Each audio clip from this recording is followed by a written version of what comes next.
Hello friends, welcome to my YouTube channel Physics Learning with Runi Sharma. Today I am going to discuss about quantum mechanics, another topic which is special cases of Planck's radiation law. In our previous lecture I have discussed about Planck's hypothesis and Planck's radiation law. So if you have not gone through that video, please go and first watch it. Then only it will be easier for you to understand this topic better. I will provide my previous video link in my description box. So now let's start our topic, which is special cases of Planck's radiation law. Actually, there are two special cases. First, Planck's formula for lower frequency, and second, Planck's formula for higher frequency. Today we are going to discuss only one case, which is Planck's formula for lower frequency. So in our previous topic we have got one expression for Planck's radiation law, which is E lambda d lambda is equal to 8 pi hc divided by lambda to the power 5 into d lambda divided by e to the power hc by lambda kt minus 1, and E nu d nu is equal to 8 pi h nu cube divided by c cube into d nu divided by e to the power h nu by kt minus 1. This expression is expressed in terms of wavelength, and this is expressed in terms of frequency, which we have already discussed in our previous video.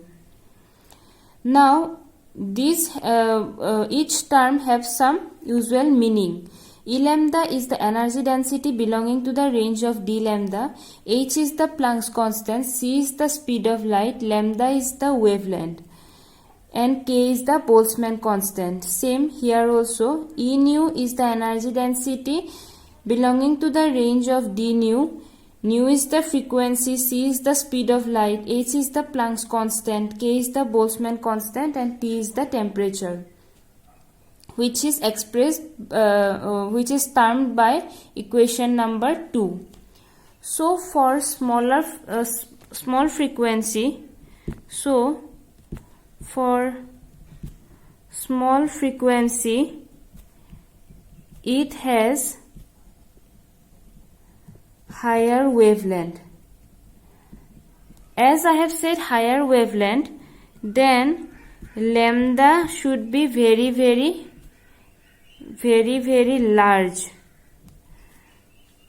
If lambda is very large, then the quantity e to the power hc by lambda kt will be very small. So we can write e to the power hc by lambda kt is approximately equal to 1 plus hc by lambda kt, or e to the power h nu by kt is equal to 1 plus h nu by kt.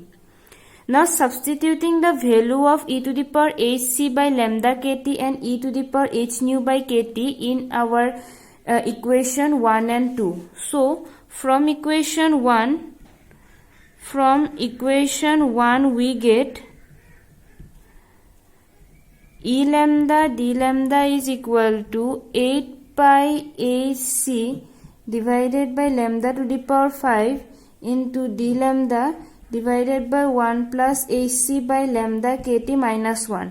We are simply substituting the value of e to the power hc by lambda kt.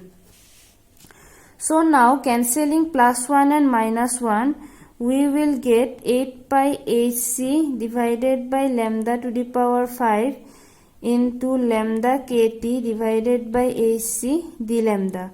So cancelling sum of terms h, c and this, so we will get 8 pi kt divided by lambda to the power 4 d lambda. E lambda d lambda is equal to this. This is in terms of wavelength. If we want to express in terms of frequency, then from equation 2 we will get E nu d nu is equal to 8 pi h nu cube divided by c cube into d nu divided by 1 plus h nu by kt minus 1. Here also we are simply substituting the value of e to the power h nu by kt in equation number 2. So cancelling plus 1 and minus 1, we will get the expression 8 pi nu square kt divided by c cube d nu. E nu d nu is equal to. This is our final expression. This expression is called as Rayleigh-Jeans law.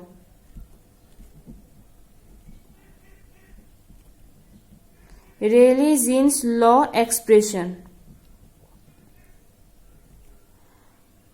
So this is also called as derivation of Rayleigh-Jeans law from Planck's radiation law. So today I have discussed about the first case of Planck's radiation law, and in my next video I will discuss about the second case.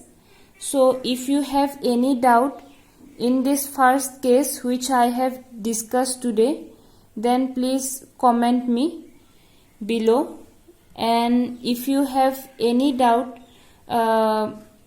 you can comment me, and if you like the video then please share and subscribe. Thank you for watching.